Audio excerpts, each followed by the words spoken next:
কি আশীর্বাদ চাই দেবো জয় পরাজয় ধারণা ধারী দাদু ভাই তোমার সর্ব অবস্থায় যেন কৃষ্ণ পদের মনে থাকে, কোন অবস্থায় যেন কৃষ্ণ চরণ বিশ্বাসে হয়।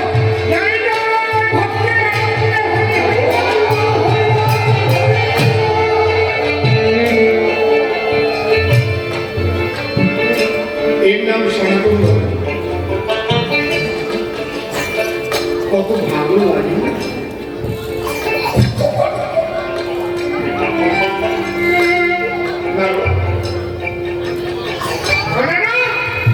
আমি তাকে সমর্থন করেছি, তুমি বলবে আমি তাকে সমর্থন করতে পারি, এমন মানুষটিকে সমর্থন আমি করবো না, এমন মানুষের পক্ষ আমি নেব না, তাহলে ধর্মরাজ্য আমি তাদের দিয়ে প্রতিষ্ঠা করবো।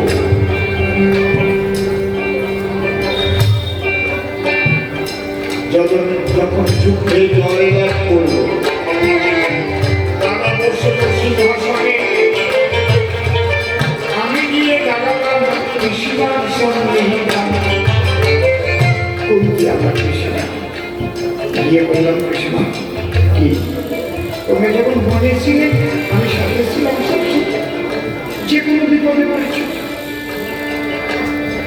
কঠিন যুদ্ধ হলো, আমি সবসময় অর্জুনের রথের সাথে ছিল, ওর সম্পর্ক থেকে না করেছি,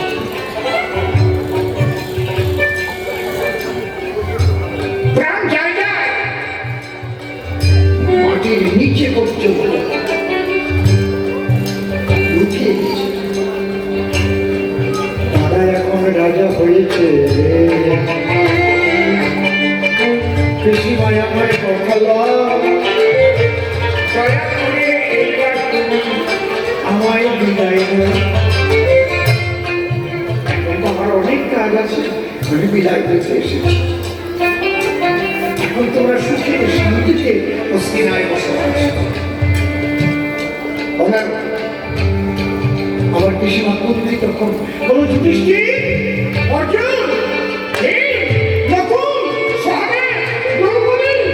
সবাই চলে সিংহাসন থেকে গেল, সবাই এসে পিসিমার পায়ের পাশে কর্ম করে বসে। আমাকে তোমরা বনে যাবো,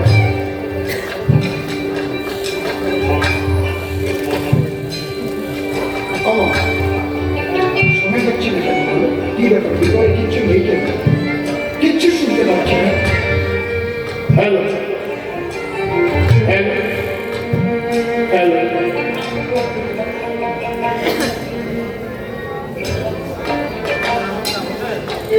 মা এখন বনে যেতে বলছো?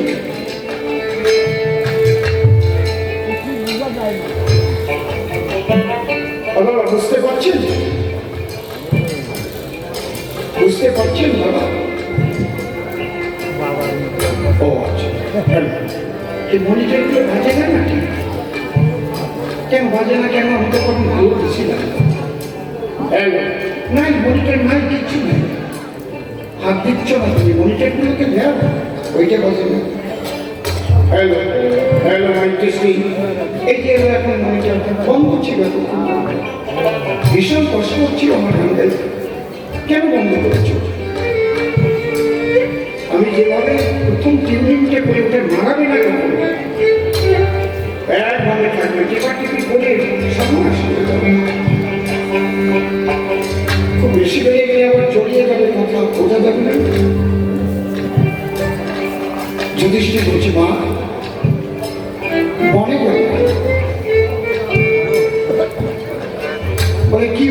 কৃষ্ণ শোন, তুই পেয়েছিস সিংহাসন, এই জন্য বিদায় নিতে এসেছে কৃষ্ণ শ্রী মধুসূদন। যে সিংহাসনে কৃষ্ণ আমাদের ফেলে বিদায় নিতে চায়, মনে করি ভগবান আমরা সেই সিংহাসনে আর বলবো না, তার চাইতে আমরা বড় বসে যাবো, ভিক্ষা করে খাবো, আমরা কৃষ্ণকে পাবো।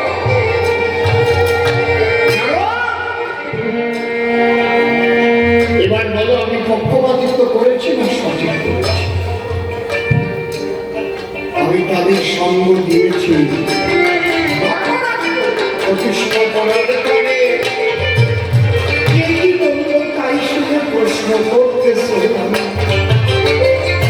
তুমি বুঝিয়ে বলতে পারতে সকলার ভাবে ভগবান শ্রীকৃষ্ণ ধর্ম রক্ষা করে। ভিতরে কেউ আসবে না, ওখানে বসে পড়বে। তুমি যেমন ভাবলে এবং তুমি সবাই ভাবতো, যদি সবাই একটু সমান হয় তারপরে কি হবে? তুমি তো ভাবলে আমি একটু শুয়ে গেলাম, সবাই যদি ভাবে আমি একটু শুয়ে, আমি একবার চাল না রান্না করেছি, বাংলাদেশে চাল না বন্ধ আছে, মনে আছে? আরে বেশি বন্ধ বাইরে বাড়িতে নদী পার হয়ে গেছিল,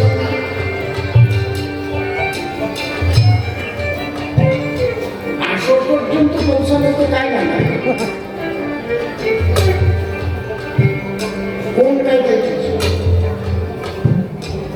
একটা খাল একটু জল আছে, তার সামনে পার্বতী আছে, স্থানের তলায় দাঁড়ায় রয়েছে, পাও টানিয়ে দিচ্ছে হাজার হাজার লাখ লাখ। একেবারে ধারে ধারে আসছি তো, যে জায়গা একটু খালি তো আমার টানিয়ে খালের নদী ফেলাই দিচ্ছে, জামাটা ছিঁড়ে দিয়ে দেয়, শ্রবণ দিয়ে যাইতেই হইবে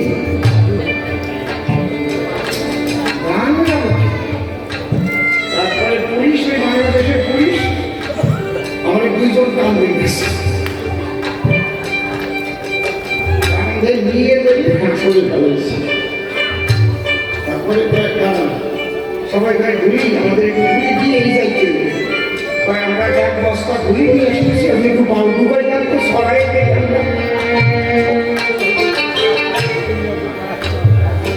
আপনি যেভাবে আসলেন যদি প্রত্যেকে আমরা আরম্ভ করেন, এই জন্য আমরা বারণ করি। আর একটা কথা জেনে রাখবেন, আমার কাছে এসে প্রণাম দেওয়ার কোনো দরকার, আমি যে আলোচনাগুলো করি মন যার বিশুদ্ধ শ্রীকৃষ্ণ তার কাছে আসতে বাধ্য, ভগবতী পাশে লাভ করবেই করবে, এটা হচ্ছে আসল ধর্ম। তাহলে মন বিশুদ্ধ করতে হলে কি লাগবে? বাধ্য সত্য, ব্রহ্মচর্য, ব্যভিচার থেকে নিজেকে তুলে রাখতে হবে। জীবন হলে আপনি প্রণাম করে দেন, পুজো করে দেন, কাজ কিন্তু হবে সাময়িক হবে, সাধুসঙ্গ করবেন সাময়িক, কিন্তু আবার যখন আপনি আপনার বেড়ায় চলে যাবেন আপনি আপনার মতো এবং খাঁটি ধর্ম কথা যেটা সেইটা করছে। এই যে প্রথমে বলেছি মন করতে পারপানি মন লিপ্তন্তে পাকা মনমনা ভুক্তা, সবাই আপনারা মনটাকে বিশুদ্ধ রাখার চেষ্টা করুন। মন বিশুদ্ধ রাখার একটাই পথ, মন আর মূল এক করেছে, একবারে মূল কথা করে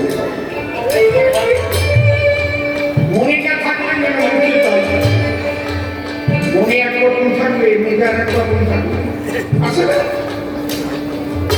একটি গল্প মনে বলেছি, শুনেছি অনেকবার। এক রাজনৈতিক নেতা বক্তব্য দিচ্ছে, ওর আবার খৈনি খাওয়ার বাতিক আছে, ওই 20 মিনিট 40 মিনিট পর পরই খৈনি খায়, পকেটে ওই খৈনি করতে আছে, একবারে আর একবারে চামার থাকে না। বক্তব্য দেওয়ার বলছে, বন্ধুগণ আমি যদি ভোটে জয়লাভ করতে পারি তাহলে আমি সমাজের সাদা কালো রাখবো না, ও সৈনিক আমার পাতিক্সে দিচ্ছে। এই বইয়ে কত বের করে শুনবেছে, এই যে সাদা, আমি প্র্যাকটিক্যাল দেখাতে ভালোবাসি। সাদা কালো তামাক, এই কি করতেছিস? আমি তামাক মেছে বলে আমি সাদা কালো সব বসিয়ে দেব।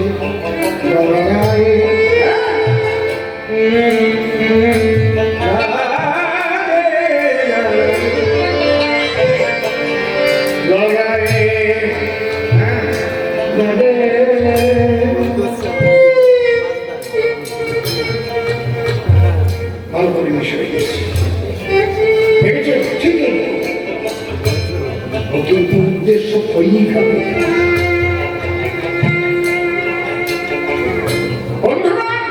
আরেকটা কথা বলি, যারা মানবতা বিরোধী, সমাজের দুষ্কৃতিকারী, আমি তাদের টিপে টিপে মারবো। উদ্দেশ্য এক, আর বাইরের পোকা। বন্ধুগণ, কিছু হালকা আবর্জনা সমাজে ঘোরাফেরা করে ওগুলো আমি খুবই উদাই, সৈনিকগুলো বলেছে সবচেয়ে দুঃখের বিষয়, ওবার বাংলাদেশের যে মানুষগুলো এসে রাস্তার পাশে বসবাস করছে, এমন দরিদ্র মানুষ তারা খেতে পায় না। আমি তাদের কাছে যাব, তাদের মুখে এক মুঠ অন্ন তুলে দেবো, খৈনি খাইছে ওরা কিন দেবে, নিজে চুরি করে খাবেন, এসে তাদের চুরি করে খাবেন।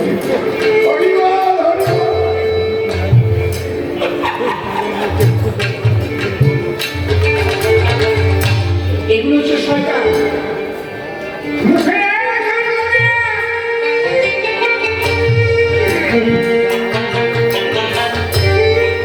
এই পূজা পার্বণ নামাজ রোজা ধ্যান ধারণায় কোনো কাজ কি করেছে? মন এক থাকলে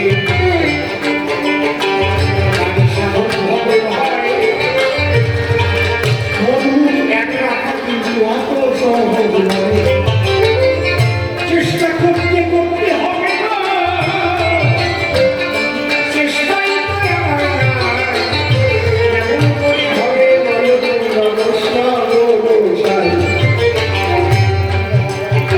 আমি মানুষকে যে কতগুলো কথা বলে গেলাম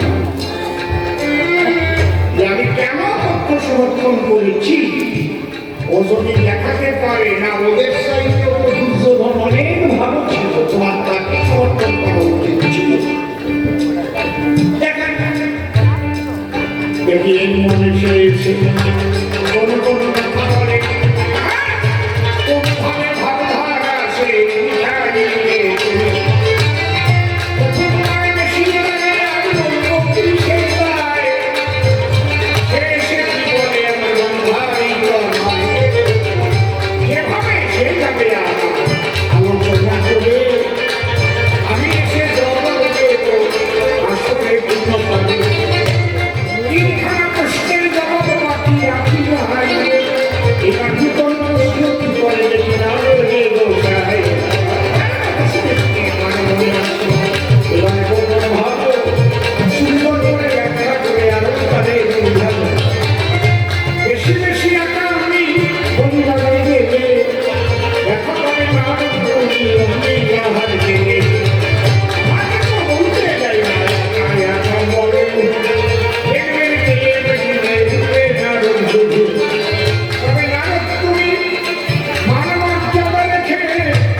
তার কবিগান হবে না। এই জন্যে সম্প্রতি কবিগানটা হলো দ্বান্দ্বিক পদ্ধতি। দ্বন্দ্বযুদ্ধে করতে হয় যুদ্ধ। এই জন্যে যদিও দিয়েছেন সুন্দর জবাব, এখন ওই জবাবে আমাকে ধরতে হবে অভাব। এটা কবি আমাদের 14 গোষ্ঠীর জন্মগত যত স্বভাব, আমাকেও করতে হবে। আমি নারদমুনির ভূমিকা ধরে প্রথমে আসলে যেভাবে 3খানি প্রশ্ন গোবিন্দের প্রচুরে আমি করেছিলাম নিবেদন, আমার গোবিন্দ সে সভা করে সুন্দরভাবে জবাব দিয়ে গেছেন। আসলে আমার প্রথম প্রশ্নটা আমি কি ছিল আপনারা করেছেন শুনে আমার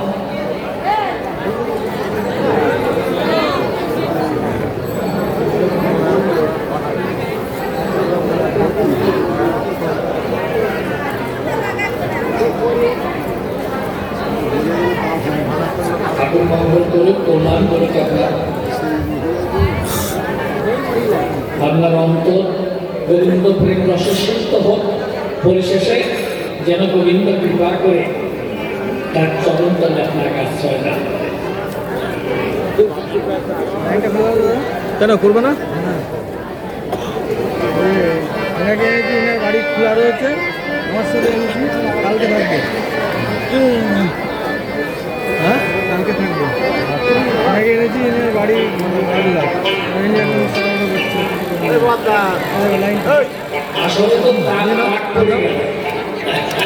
এখানে থাকবে তো, আমি চলে যাবো, আবার গাড়িতে আসবো। আমার ব্যথা ভরা প্রাণে ও থাকবে। কেউ না শুনে যদি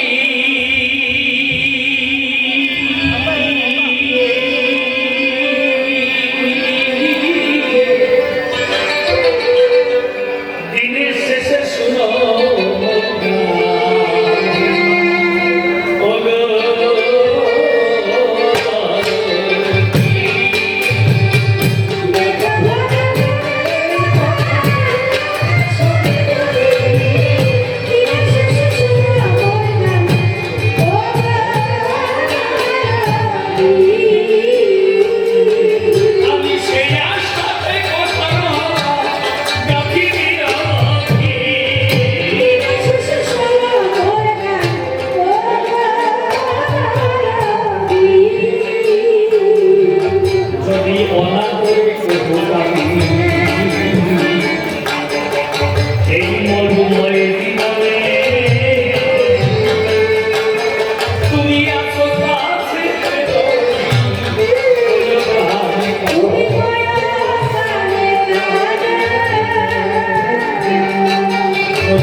আমি দাঁড়ে দাঁড়িয়ে তোমার নামে ভিক্ষা করে ফিরি যেভাবে করি গুছাও।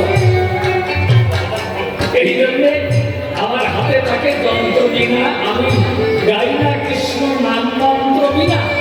আমার জীবনের সাধনা আমি তোমার এই যুগল চল, কিন্তু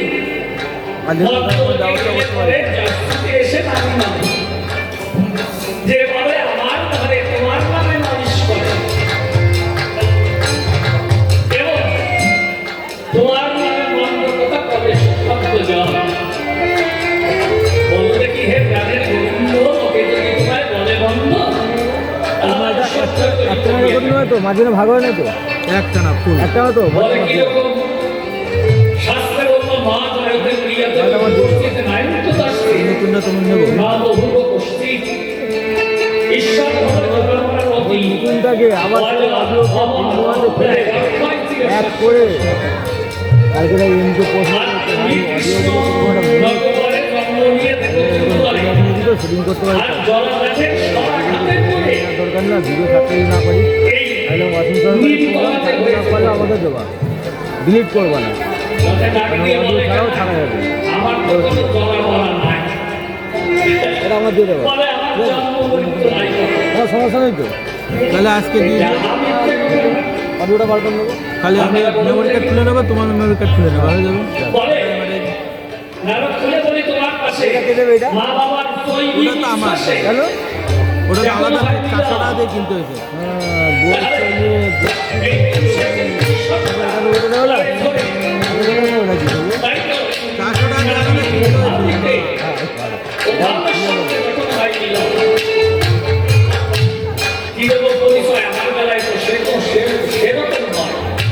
যাও করুন কোন নারী পুরুষ আমাকে জন্ম দিতে পারে না কখন তাই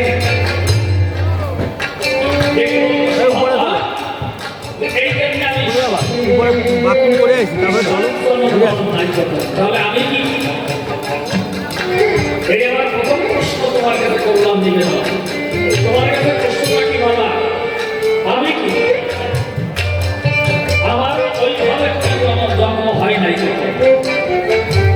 আমি জানাই আপনাদিকে সংবিধানে আমি জগতে আসি নাই নারী পুরুষের মিলনে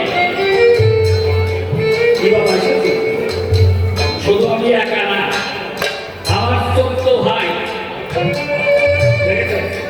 সনক সনাতন সনক এই তো এই যে তারা 14 ভাই খুলে বলি আপনাদেরকে ধারে তাহলে ব্রহ্মা ঐশী শক্তিতে আমরা এসেছে বিশ্ব চরাচরে আমাদের কোনো মা বাবাই জন্ম হয় নাই দিয়েছেন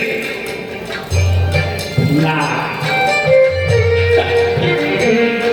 ব্রহ্মা প্রজাপত্যার যজ্ঞ করে খুলে বলে আপনাদেরকে গোচরে আমাদের 14 জনকে সৃষ্টি করে নারী পুরুষের মিলনে কেউ না আসে চলাচলে তাহলে সেই ঈশ্বর এই জন্য আমি তোমার কাছে প্রশ্ন রাখি তাহলে আমরা 14 ভাই আমরা মানুষ না ঈশ্বর না ভগবান কি বাবা আমাদের তো আমরাও তো আমরাও করি নাই তো চাকরির অভাব বলে বলে আপনাদেরকে বলছে তাহলে আমাকে কি বলতে মানুষে আমার চাকরি তো ভালো দয়া করে বাবা ঠিক করেছে আরো কত আগে থেকে দেওয়া দরকার ছিল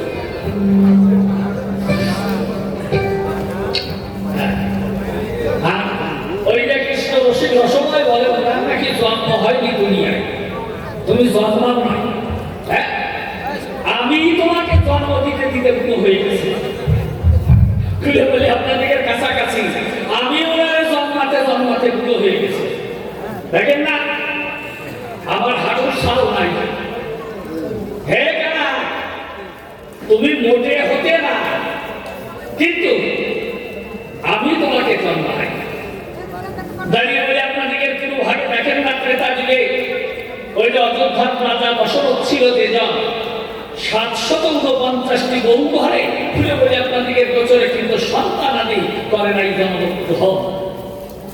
দেখলেন আমি নামনি একদিন বিনা যন্ত্র করে করে করে ধরি যখন গিয়েছি ওই অযোধ্যা খুবই ওই যে ওনার 749 মা এসে আমার ঘিরে ধরেছে কয়েছে কথা বল আমাদের একটা সন্তান দাও আমি বললাম বলো কি হ্যাঁ তোমরা হলে পরের নারী আর এই হলো পরের বাড়ি তাতে আমি কিভাবে তোমাদের সন্তান দিতে পারি তো 749 মা আমাকে জড়িয়ে ধরে বলে যে না তুমি দিলে দিতে পারো ধরো আমাদের কথা ধরো আমাদের সন্তান করো ভক্ত আমি করলাম বলবো না কেন তোমাদের স্বামী আছে না বলে আছে তো ওই যে রাজা দশরথ যে জন বলে তার অসুবিধা কি তার কাছে গিয়ে চাল পায় ওটা হলো ঢাকের মায়া ওখানে কোনো কাজে লাগে না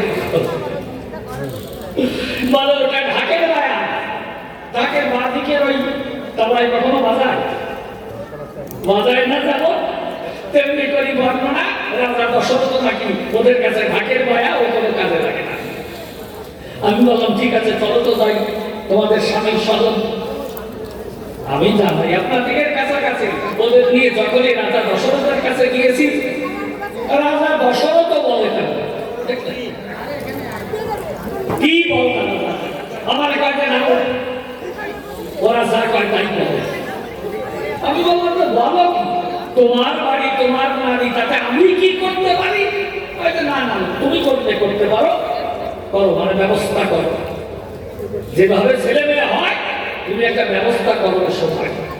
আমি কি করলাম তখন তাকে সেই দৃশ্যচিহ্ন বলে যাবে খুলে বলি আপনাদের তাকে তবে এনে বললাম যে করো যজ্ঞের আয়োজন ধরো আমার কথা ধরো পুত্রেষ্টি যজ্ঞ করো। রাজা দশরথ যখন করবো সেই যজ্ঞের আয়োজন কি দেব পরিচয় ওই যে ওই যজ্ঞে উঠেছিল তরু তাই 3 রানী ভাগ করে খেলো। আপনাদের কাছে বলা ভালো ওই 3 রানীর গর্ভে জন্ম নিয়েছিল 4জন মিলদেব মানে গুরু গুরু গুরু জগতের গুরু 1/4 ধরে জন্ম নিল তখন ওই অযোধ্যা নগরে। রাজা দশরথের ঘরে দিল দর্শন বলে আপনাদেরকে থাক তাহলে আমি বলতে পারি না যে I am your real father. হ্যাঁ তুমি মোটে হতে না তোমার বাবার সে যোগ্যতা ছিল না তোমার মায়েরা সন্তান পায় না যখন আমি দিলাম ব্যবস্থা করে তাই পুত্রেষ্টি যজ্ঞ করে এই তরু উঠল তখন ওই তরু 3 রানী ভাগ করে খেলো মানে 3 প্রধান মহিষী যখন ভাগ করে খায় সেই 3 রানীর গর্ভে জানিত জ্ঞানী সভ্যে তখন ওই 1/4 জন্ম নিল অযোধ্যায়। তুমি আমার বেশি কথা কও আমি খারাপ হ্যাঁ আমি তোমার 14 পুরুষের বাপ আমি না হলো অত সহজ নয় বাবা এই জন্য করিমা না হয়তো আমার বেশি কথা বলে না আমার সেটাই না বুঝলে। আমি ভালোভাবে প্রশ্ন করলাম নিবেদনের সুরে আপনারা নিশ্চয়ই তো দেখেছেন জ্ঞানী নামে তাহলে উনি এসে আমার অহেতু এই বেশি কথা বলে আমি বললাম তুমি হলে আমাদের দেহের মধ্যে মন তুমি আমার দেহের মধ্যে মন হে কৃষ্ণ কথা রাখো তাহলে তুমি যখন বন্ধুতে থাকো তার জীব যখন কুপথে করে গমন তুমি ছিলে কোন জায়গায়? এই জীবগণে যখন কুকর্ম করে তুমি তো বললে যে সুপথে তারা করে পরিচয় তা এই জীব যখন কুকর্ম করে তুমি বলো দেখি আমার ধারে তুমি মন রূপে থাকে ভিতরে তা যখন জীব যায় কুকর্ম করে তুমি থাকো কোথায় শেষ হয়? হ্যাঁ তুমি কখন থাকো কোথায়? তাহলে মন থাকতে ভিতরে জীব কি কুকর্ম করতে পারে? তুমি না সর্বশক্তিমান এই বিশ্ব ওষুধায় তোমার সর্বশক্তি মানবকে খর্ব করে বলো দেখি আমার গোচরে এই জীব কিভাবে তোমাকে ছেড়ে ওই কুপথে যায়। বাবা তুমি আমার কথা নিও একটু ভালো করে বুঝাইয়ে দিও যে জীব কোন শক্তির পরে যায় অন্য রাস্তায়। তুমি নিজেই তো বলে দিলে ঈশ্বর সর্বভূতানাং চিত্তেশ্বর্জিত তিষ্ঠতি ভ্রমায়ণ সর্বভূতানি তন্ত্র ভুরানি মায়া। হে অর্জুন আমি থাকি কোথায়? আমি তোমার হৃদদেশে থাকি আমি কৃষ্ণ কমলা কি আমি সর্বভূতে করি বিচরণ ঈশ্বর সর্বভূতানাং দেখেছেন সর্বভূতেই আমি থাকি তবে বিশেষ রূপে তোমার এই দেহের মধ্যে মন রূপে নেই আসো তাই তো। তা কিভাবে থাকি? ভ্রমায়ণ সর্বভূতানি তন্ত্র ভুরানি মায়া। আমি কিভাবে করি বিচরণ? যেমন এই যন্ত্রের বিহনে যন্ত্র বাজে না একটু আগে ওই হারমোনিয়াম বাজছিল তাই না এই ঢোল বাজছিল এখন তারা এখানে নাই সেই যন্ত্রী নাই এই জন্য বাজে না হয় তাই তো। তাহলে আর কি বললেন যে যন্ত্র ভুরানি মায়া। আমি কি করি? আমি কিভাবে তোমার মধ্যে যেমন থাকি আর কি জীবের মধ্যে চেতনা আমি চেতনা রূপে থাকি বর্তমান আমি কৃষ্ণ ভগবান। তাহলে চেতনা রূপে তুমি যদি এই জীব দেহে আসো তাহলে তোমার চেতনাকে খর্ব করে একটু বলে যাবে আসলে যে কি করে জীব তোমার চেতনা নষ্ট করে সে অচেতন হয় কি করে কুপথে যায় একটু ভালো করে দিয়ে পরিচয়। আর এই মন থাকতে জীবের কি করে হয় বাবা? মন থাকতে কি করে বলবে? তাহলে তুমি সাথে বলবে না বাবা, যে বলুন তো, ভগবান সাথে বলবে না? আপনারা করে দেখেন বিবেচনা, ভগবান যদি মন দুটোই দেহে হয়, তাহলে এই দেহ যদি মরে খুলে বলে আপনাদের ধারে, তাহলে মন যায় কোথা কানে? মন যায় কোথায়? মন সহ বলবে না? বলে দেখো না, জীবের মতো স্বাভাবিক দেহ আমার না। তা জীবের মতো স্বাভাবিক দেহ যদি না হয়, কি দেব পরিচয়? কেননা আত্মার রূপে তো তুমি থাকো এই দেহের গায়ে, তাই তো? আত্মা আর হলো পরমাত্মা, এই হলো ভগবানের বার্তা, তাই তো? ভগবান বললো যে এই দেহে আত্মা আর পরমাত্মাটা, এই আত্মা আর পরমাত্মার মধ্যে কি সম্পর্ক বিরাজ করে? তুমি একটু তুলে বলে আজ আমারে আর কি করে এই দেহের ভিতরে করে বিচরণ, কিভাবে আত্মা থাকে আজ একটু ভালোভাবে বোঝাই বলবে আমাকে। আর পরমাত্মা সেই বা করতাম আত্মাকে আর পরমাত্মাই বাকে। আমার তো মনে হয় যে তুমি একদম, হ্যাঁ, কেননা গীতার মধ্যে বলেছে না, সামর বংশীধারী আমি আত্মা হতে আত্মা সৃষ্টি করি। কি বাবা, এই তো আমার গোবিন্দের বচন। তাহলে সেটা কি করে আলাদা হয় একটু ভালো করে বোঝাবে আমায়। কি করে ঘটবে আত্মা এবং পরমাত্মার মিলন? এক জিনিস হতে পারে, তাহলে তার মিলন হয় না চলাচলে। তা কি করে হবে আত্মা এবং পরমাত্মার মিলন? তুমি আমার কথা নিয়ে একটু ভালো করে বুঝাই দিবে। এই হলো আমার দ্বিতীয় নিবেদন। খুলে বলি আপনাদের কাছে, যদিও লোকজন কম হয়ে গেছে, তবুও তো শীত তো আছে কম নাকি? আপনাদের কাছে পরিপূর্ণ, আজকে তো আর শীত তেমন বেশি না। ধৈর্য ধরে থাকবেন সত্যজান। তাহলে এইবার ভেবে দেখেন যে আমি আরেকটা প্রশ্ন করেছিলাম যে এই ভারতে নারী নরে তোমাকে এক পক্ষে দর্শন করে, তুমি এই পক্ষপাত দোষে দুষ্ট হলে কি, তাই না? তুমি কৃষ্ণ কমলাক্ষ, তুমি হলে নিরপেক্ষ, তোমার তো আর পক্ষাপক্ষ নাই।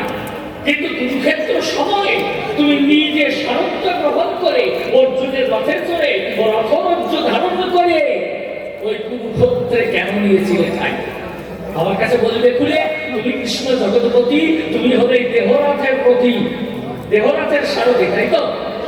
তাই ওই কাষ্ঠের পথে গেলে কি কারণ বলো তো? হ্যাঁ, যার কোনো বন্ধন নাই, আপনারা বুঝে নেবেন আমার কথা। মাধ্যম যাকে কেউ ধরতে পারে না, মারতে পারে না, তাই তো? নৈনাম চিন্তন্তি সস্তানি নৈনাম ধতি ভাবক নৈনাম প্রদান্ত নশোষমান্ত। তাহলে যে অস্ত্র দ্বারা তাকে ছেদন করা যায় না, অস্ত্র দ্বারা কাটা যায় না, জল দ্বারা সিদ্ধ করা যায় না, আগুন দ্বারা পোড়ানো যায় না, বাতাস দ্বারা শুষ্ক করা যায় না, কখন এই আত্মা বলে যাবে সে যদি থাকে আমার দেহের ভিতরে, আর তুমি যদি তার উপরে পরমাত্মাকে লাও আসো, তুমি আমার কথা নিও, তাহলে কি করে মানুষ মরে একটু বুঝে বলে আমার ধারে আমি দ্বিতীয়বারে তোমার কাছে বলে জিজ্ঞাসা। তাহলে তো মানুষও মরে না নাকি? মানুষ কি মরে? তাহলে মানুষও তো মরে না। হ্যাঁ, আর এই তুমি এই যে তোমার নাই কোনো বন্ধ, তোমার কেউ বাঁধতে পারে না, হ্যাঁ, তাহলে তোমাকে যদি কেউ বাঁধতে না পারে, বলো দেখে আমার ধারে এই রথরজ্জু ধরে সারথি হলে কৃষ্ণ মদন মোহন, কি করে তুমি সারথি হও? আর বললে যে আমার কোনো, আমি কেন দুর্যোধনের কাছে গিয়েছি? বলে গেলে সবার কাছাকাছি কেন? বলে আমার কোনো দোষ নাই, কখন দোষ নাই। হ্যাঁ, তুমি দুর্যোধনের পক্ষে যেতে পারতে না? তুমি যে গীতার মধ্যে বললেন সমাহংসা প্রভূতেষু নমে বিশ্বস্তি না প্রিয়, কি বাবা, তাই তো? সমাহংসা প্রভূতেষু নমে বিশ্বস্তি না প্রিয়। তাহলে আমি সবাইকে সমানভাবে ভালোবাসি, আমি কৃষ্ণ কালো শশী, সকলের নামেই বাজাই বাসি, কারোর প্রতি বেশি ভালোবাসাবাসি আমার। হ্যাঁ, প্রিয় নয়। আচ্ছা, কেউ যদি তেমন প্রিয় না হয়, তাহলে অর্জুন তোমার ভগ্নিপতি হলো কোন কায়দায়? আর তুমি কেমন ভগ্নিপতির পক্ষ করতে সমর্থন? হ্যাঁ, তাই তো। তাহলে বলা যায় স্পষ্ট, তুমি হলে জগদিষ্ট, কিন্তু পক্ষপাত দোষে হয়ে দুষ্ট। ওই ক্ষেত্রে অর্জুনের স্বার্থ করেছ। ও বাবা, আমি এইটা আমি নিতে পারতাম না। দুর্যোধন কেন 5খানি গ্রাম চাইবার করে দিয়েছিলে ওই দুর্যোধনের ধারে? দুর্যোধন পাত্র অর্ধ দিয়ে তোমারে বসতে দিয়েছিল রত্ন সিংহাসন।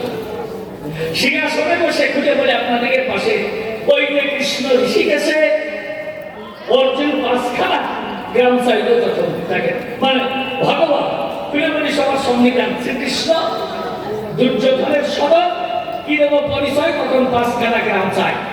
বলে পাণ্ডবরা 5 ভাই, 5 ভাইয়ের জন্য এই 5খানা গ্রাম করব। তখন কি বলেছিল? তখন দুর্যোধন বললে, যে তুমি 5 ভাইয়ের জন্য যদি 5খানা গ্রাম চাও, ওহে কৃষ্ণ শ্যামরাও, আর আমরা 100 ভাই, আগে 100খানা গ্রাম করবার পর এক একটা গ্রাম মানে এক একটা জেলা, জেলাও না মানে রাজ্য। তাহলে সেখানে 5টি রাজ্য 5 ভাইকে দিলে পরে আর 100 ভাই থাকে করে, তারা যাবে কোন জায়গায়? তারা যাবে কোথায়?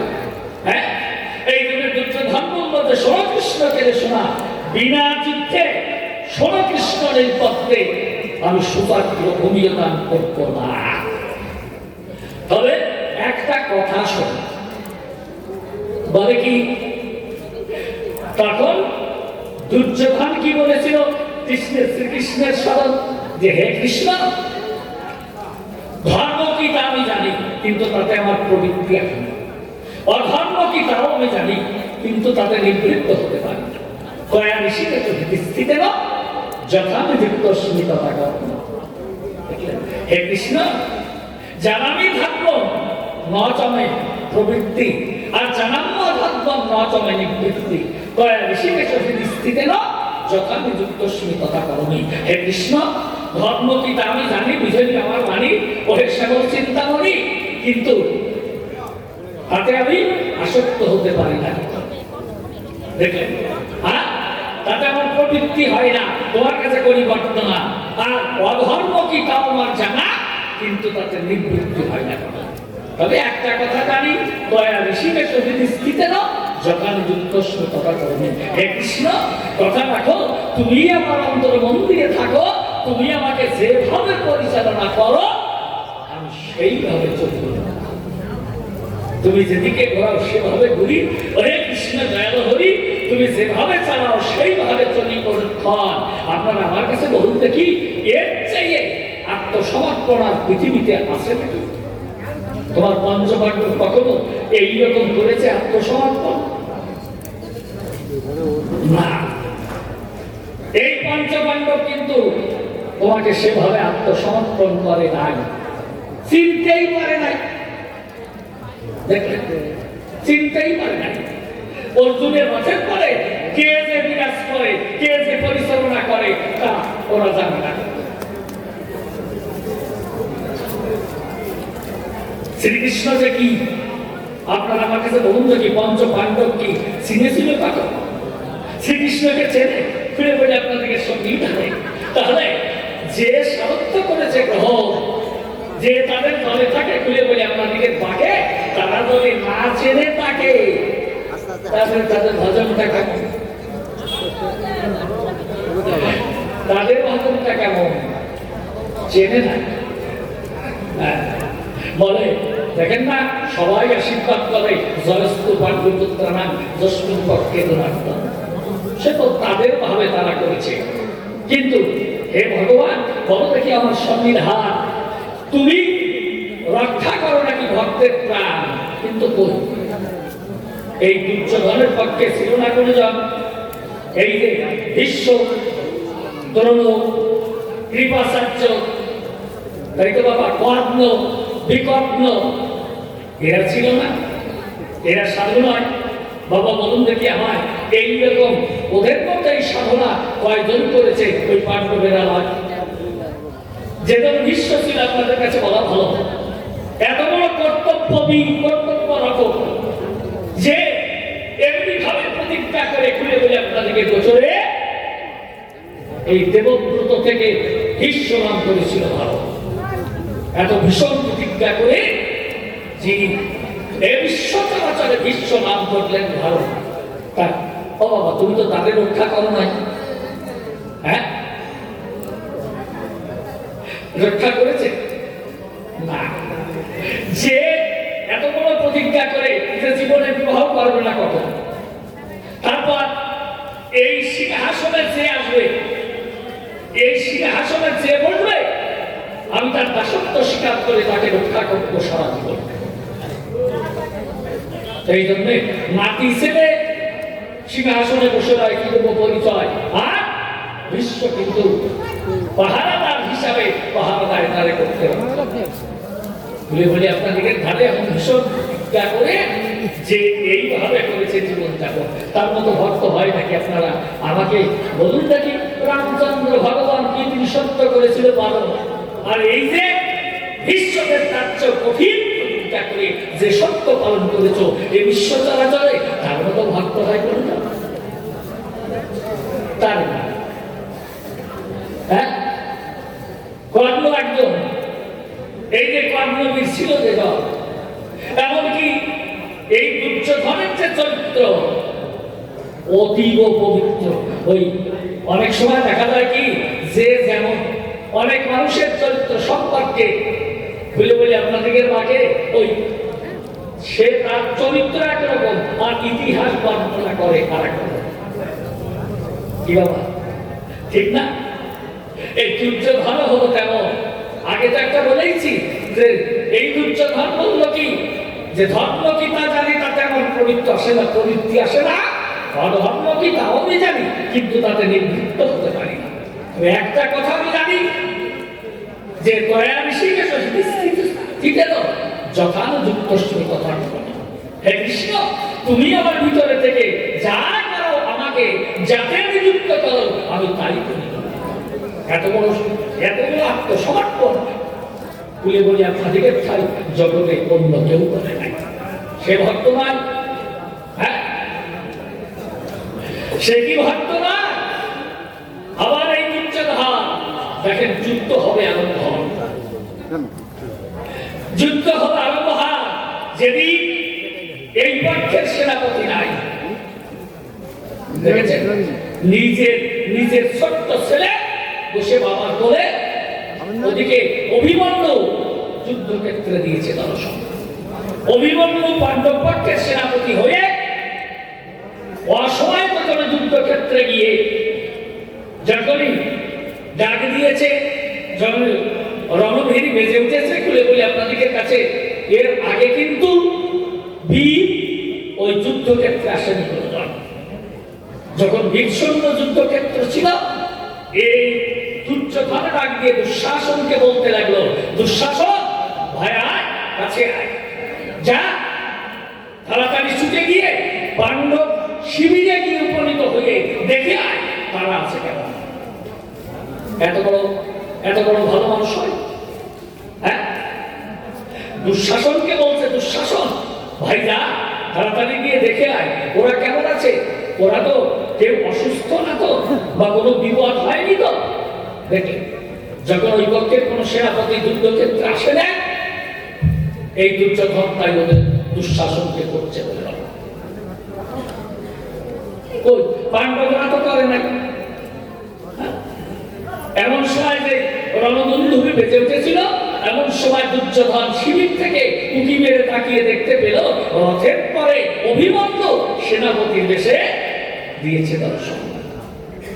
দুর্যোধন কি বলছে, ও পঞ্চ পাণ্ডব তোদের প্রাণী কি কোনো মায়া দেওয়া নাই?